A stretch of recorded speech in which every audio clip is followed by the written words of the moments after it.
अब तक आपने पढ़ा कि सुबोधकांत ने अपनी मुंह बोली बेटी की इज्जत पर हाथ डाला, जिसके कारण तारा ने उसके ऊपर गोली दाग दी। अब आगे पूरे शहर में ये खबर आग की तरह फैल गई कि किसी ने सिन्हा साहब पर जानलेवा हमला कर दिया। सुबोध कुमार सिन्हा कोई आम आदमी नहीं था। वो समाज की नज़रों में एक इज्जतदार रसूख वाला इंसान था।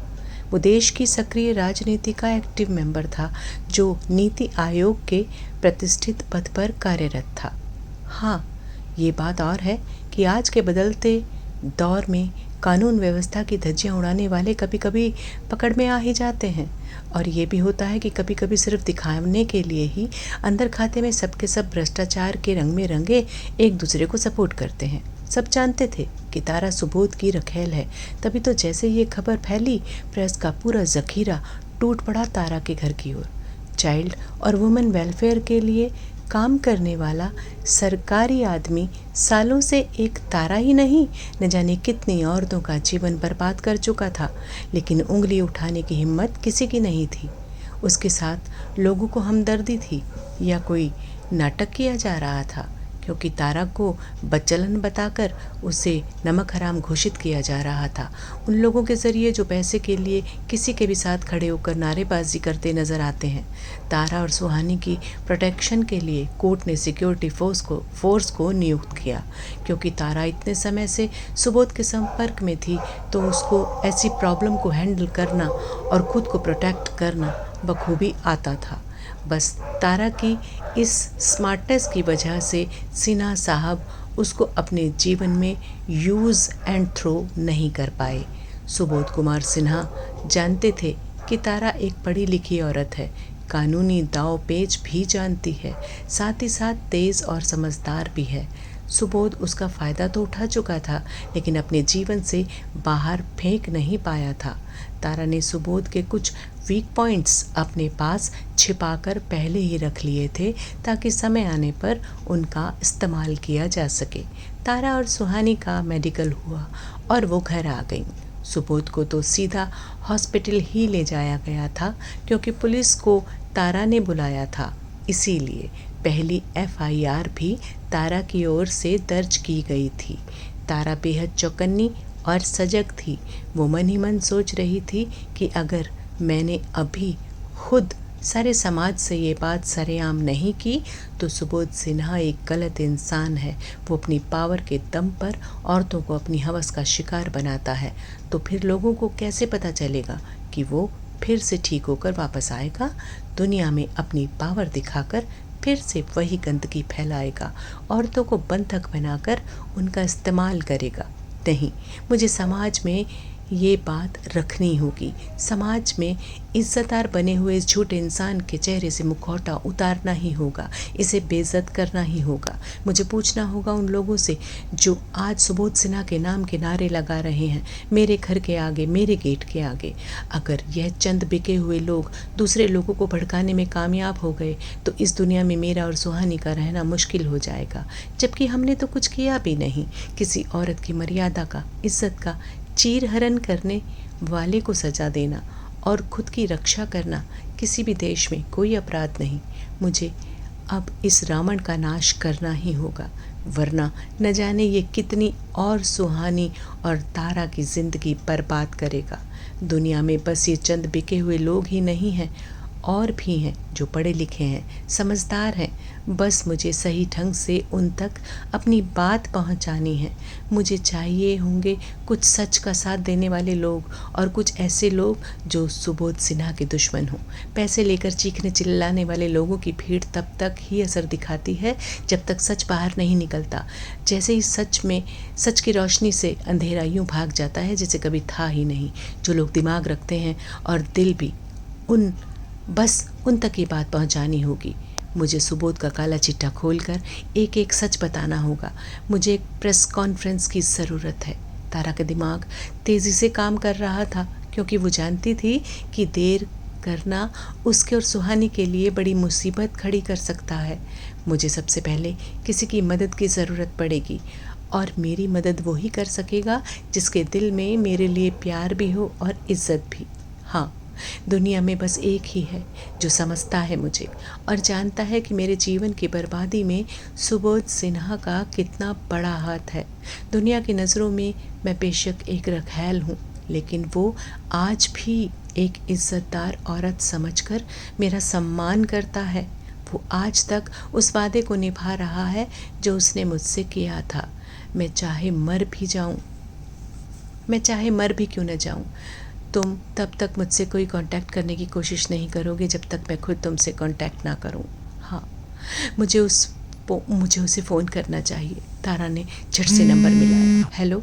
तारा का फ़ोन एक बार में ही लग गया और एक ही बैल में उठा भी लिया गया, जैसे सामने वाले को पता था कि किसी का फ़ोन आने वाला है।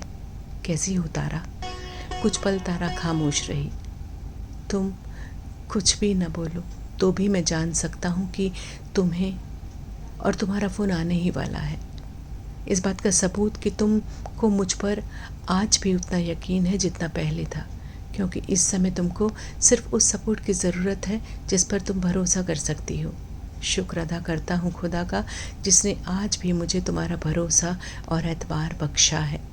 बोलो, क्या हेल्प चाहिए तुमको मेरी? तारा की आंखों में आंसू छलक पड़े। उसने एक लंबी सी सांस ली। ना, रोना नहीं तारा, तुम कमज़ोर नहीं हो। तारा को ऐसा लगा जैसे वो उसकी सांसों को भी पढ़ पा रहा है। इतना दूर होकर भी वो उसके कितना पास था। क्यों ना हो, वो दोनों एक दूसरे से सच्चा प्यार जो करते थे। हाथ में फ़ोन थामे तारा पुरानी यादों में खो गई। लखनऊ लॉ कॉलेज में आज उसका पहला दिन था। नाम अदा। लेक्चर शुरू होने ही वाला था। वो तेज़ तेज़ कदमों से चलती हुई क्लासरूम में पहुंची तो देखा क्लास की लगभग सभी सीटें भर चुकी थीं। बस एक सीट खाली थी। अदा तुरंत लपक कर उस सीट की ओर बढ़ी और उस सीट पर बैठे लड़के से बोली, क्या मैं यहाँ बैठ सकती हूँ? वो अजीज़ था। उसने अदा की ओर एक नज़र देखा और बस देखता ही रह गया। हेलो, क्या मैं यहाँ बैठ सकती हूँ? अदा ने दोहराया। दोबारा पूछने पर भी जब कोई रिस्पॉन्स नहीं आया तो अदा ने उसके सामने चुटकी मारते हुए पूछा, कहाँ खोए हैं जनाब? आपके चेहरे में? जी? अदा को उससे इस जवाब की उम्मीद नहीं थी। शर्म की एक लहर उसके चेहरे पर दौड़ गई। उसने नज़रें झुका लीं। कुछ नहीं, बैठिए ना प्लीज़। अजीज़ सीट के बिल्कुल कोने में सरक गया और अदा उसके साथ बैठ गई। यह थी अजीज़ और अदा की पहली मुलाकात। दोनों एक ही साल में एक ही साथ लॉ पढ़ने आए थे। इत्तेफाक था कि दोनों मिल गए और उसके बाद गहरे दोस्त भी बन गए। ये दोस्ती प्यार में कब बदल गई उनको पता ही नहीं चला। कुछ ही समय के बाद अदा और अजीज़ पूरे कॉलेज में मशहूर हो गए, क्योंकि दोनों पूरे कॉलेज में हर जगह हर समय एक साथ ही मौजूद होते थे, लेकिन दोनों अपने आप में ही मगन रहते थे। अजीज़ हर तरह से अदा को सपोर्ट करता। अगर कोई उसको टीज़ करता तो अजीज़ मरने मारने पर आमादा हो जाता। बस यही बात थी उसकी अदा के दिल को भा गई थी कि अजीज़ उसके लिए कितना केयरिंग है। लेकिन दोनों को ये पता नहीं था कि किसी की आंखों से शोले उगलते हैं, सीने पर छुरियां चलती हैं उन दोनों को साथ साथ देखकर। वो था पॉलिटिकल एजेंट, लॉ कॉलेज का प्रेसिडेंट मुकुल देसाई। शुरुआत में मुकुल ने बहुत कोशिश की कि वह अदा से दोस्ती कर पाए, लेकिन वो उसको दोस्ती के काबिल भी नहीं समझती थी, क्योंकि वो उसको लोफर टाइप लगता था। मुकुल ने दिखावे और अदा के आसपास बने रहने के लिए अजीज़ से दोस्ती कर ली, क्योंकि अदा पहली ही बार में अजीज़ को दिल दे बैठी थी और अपने रिश्ते के प्रति पूरी वफादार भी थी।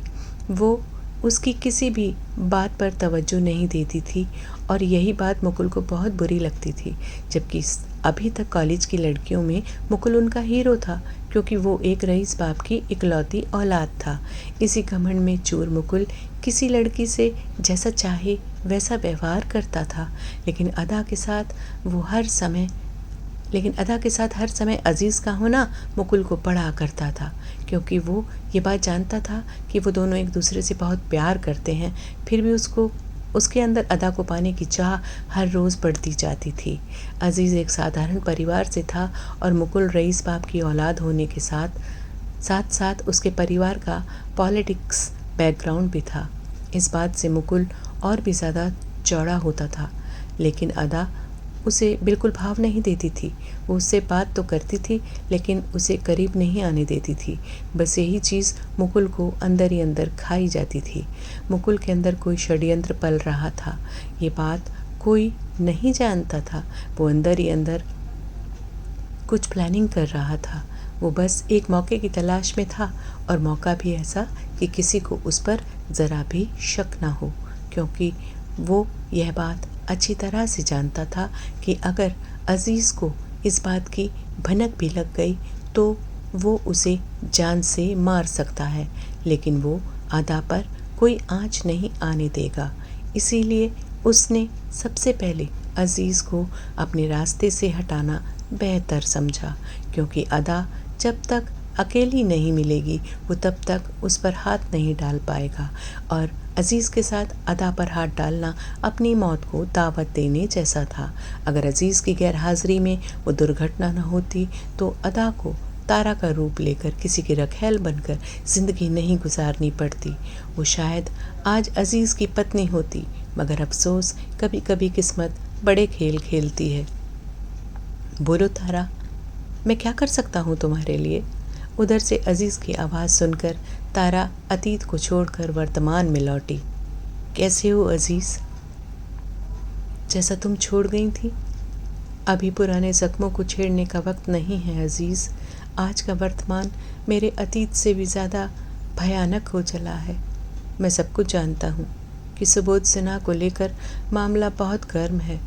ऐसा क्यों हुआ? मेरा दिल बहुत बेचैन है। ये उड़ती हुई खबरों से मुझे पता है, पर एग्जैक्ट क्या और कैसे हुआ, आखिरी नौबत क्यों आई, मुझे सब कुछ बताओ तारा।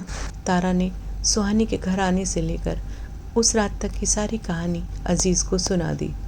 ओह, कितना नीच है सिन्हा, ये तो मैं पहले से ही जानता था, पर वो इतना गिरा हुआ कि वैश्यपन की सारी हदें पार कर दी। गुस्से से आग बबूला हो गया अजीज़। मुझे कल ही एक प्रेस कॉन्फ्रेंस बुलानी है, जिसमें मैं सारे सबूत और गवाहों के सामने रखकर सुबोध सिन्हा के सच को दुनिया के सामने लाऊंगी। ये बहुत ज़रूरी है। काश तुमने ये कदम पहले उठा लिया होता तारा, तो यूँ तकलीफ़ें नहीं उठानी पड़ती। अपने लिए बेशक कोई ठोस कदम मैं उठा नहीं पाई, लेकिन अपनी बेटी के भविष्य के लिए ये कदम उठाना बहुत ज़रूरी हो गया है। अपना जीवन बर्बाद होने से बचा नहीं पाई, लेकिन अपनी बेटी का जीवन बर्बाद नहीं करने दूंगी इस राक्षस को। मेरी नन्ही सी बच्ची ने जब इतनी हिम्मत दिखाई है, तो भला मैं उसकी माँ होकर कमज़ोर कैसे पड़ सकती हूँ? तुम बिल्कुल चिंता मत करो तारा, सारा इंतज़ाम हो जाएगा। तुम बस अपना और सुहानी का ख्याल रखो। कोख से कोठे तक इस कहानी का ये भाग यहीं तक। अगले भाग के लिए प्रतीक्षा करें। सभी पाठकों से मेरा अनुरोध है कि आप कृपया करके इस कहानी को लाइक शेयर ज़रूर करें, और इस कहानी के साथ बने रहने के लिए इस चैनल रोज़ नानी की कहानी को अभी सब्सक्राइब करें। धन्यवाद।